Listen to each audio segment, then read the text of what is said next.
अगर कोई पूछे कि डोनाल्ड ट्रंप के यूएस प्रेसिडेंट बनने के बाद में विश्व को और इंडिया को क्या मिला, तो सिर्फ धमकियां धमकियां टैरिफ बढ़ा देने की।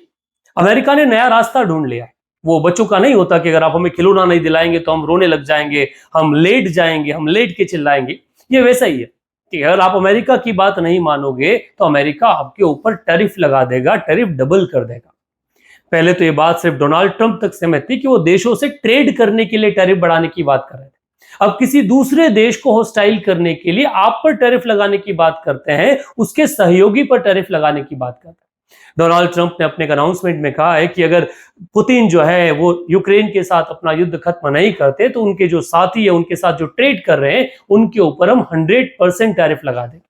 और ये बात इसीलिए क्योंकि ये सिर्फ रशिया के लिए, रशिया अमेरिका की बात नहीं मान रहा, वो यूक्रेन के साथ अपना युद्ध जो है वो पीस एग्रीमेंट पर लेकर नहीं आ रहा, और उसको काउंटर करने के लिए उसके ऊपर एडिशनल टैरिफ लगाने की बात तो जायज थी, पर उसके साथ ट्रेड करने वालों के ऊपर भी ट्रेड बैरियर लगाने की बात की जा रही। और जब तक सिर्फ डोनाल्ड ट्रंप धमका रहे थे चल रहा था, पर अब डोनाल्ड ट्रंप के साथी भी धमकाने लगे। शुरुआत हुई सीनेट के एक मेंबर से जो एक बिल लेकर आ गया सीनेट में और कहा कि जो रशिया के साथ ट्रेड कर रहे हैं उनको 500% टैरिफ उनसे चार्ज किया जाए।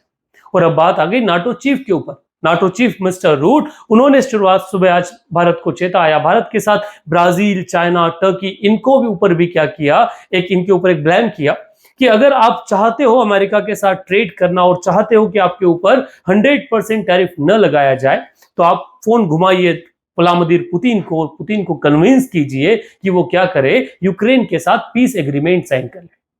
सारी के सारी माथापोड़ी सिर्फ एक इकोनॉमी के पीछे, एंड दैट इज तेल इकोनॉमी, क्रूड ऑयल की इकोनॉमी। क्रूड ऑयल जो लगभग one of the biggest economy है, और रशिया इसका बड़ा सप्लायर है। रशिया चाइना को, इंडिया को, ब्राजील, टर्की इन देशों को लगातार हाईएस्ट अमाउंट में क्रूड ऑयल सप्लाई कर रहा है। और भारत की डिपेंडेंसी बढ़ी है। भारत ने अपना एक नया फ्रंट ओपन किया और कहा है कि वो जहां से सस्ता ऑयल मिलेगा वहां से खरीदेंगे। और जब से मिडिल ईस्ट का कंसर्न, स्टेट ऑफ हॉर्मुज का कंसर्न आया, तब से भारत ने रशिया से अपनी सप्लाई को और बढ़ा दिया, अपनी इंपोर्ट को और बढ़ा दिया। और इसी को टारगेट करने के लिए अमेरिका चाहता है कि भारत जो अपना क्रूड ऑयल की डिमांड है वो उसका बड़ा हिस्सा अमेरिका से परचेस करे, और इसके लिए वो लगातार ऐसे देशों पर सैंक्शंस लगाने की कोशिश कर रहा है जहां से भारत की सप्लाई जो है वो ज्यादा है। इसको अगर समझा जाए तो अगर आप देखेंगे 2024 में, जो 24 का फाइनेंशियल ईयर था, भारत ने कुल 232.5 मिलियन मैट्रिक टन का जो वॉल्यूम है वो इंपोर्ट किया था, जिसकी कुल वैल्यू होती है अप्रोक्सीमेटली 132 बिलियन यूएस डॉलर, लगभग 11 लाख करोड़ रुपए के आसपास, जिसमें का बड़ा हिस्सा अप्रोक्सीमेट 45.4 बिलियन डॉलर जो है वो आपने कहां से परचेज किया, रशिया से परचेज किया।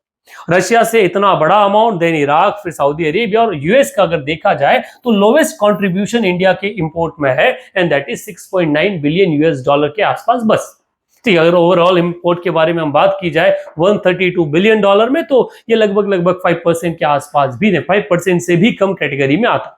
सबसे बड़ा शेयर रखता है रशिया, और कहीं ना कहीं अमेरिका इसी को टारगेट करना चाहता है। अमेरिका चाहता है कि ये जो अमाउंट है ये कहां से आए, ये अमेरिका को मिले, क्योंकि इंडिया जो इंपोर्ट कहां से करे, अमेरिका से करे।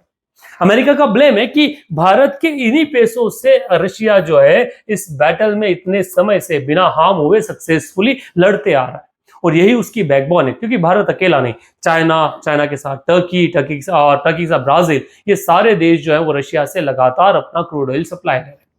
अब देखना यह है कि भारत डरेगा मिस्टर रूट की धमकी से, या डोनाल्ड ट्रंप की धमकी से, या फिर अपना जो क्रूड ऑयल सप्लाई है वो जारी रखेगा रशिया से। क्या होगा इस ट्रेड वॉर का, क्योंकि अभी भारत और अमेरिका के बीच में जो ट्रेड डील है वो फाइनल नहीं हुई है। हम दोनों ट्रेड डील में आ गए हैं, बात चल रही है, पर कुछ मुद्दों पर बात अटकी पड़ी है, जिसमें से एग्रीकल्चर एक बड़ा मुद्दा है। आखिरी क्या होगा वो तो देखना पड़ेगा जब डोनाल्ड ट्रंप क्या करते हैं, भारत अपना ओपिनियन क्या लेकर आता है। तब तक आप क्या इस मुद्दे पर सोचते हैं, कमेंट बॉक्स में जरूर लिखें।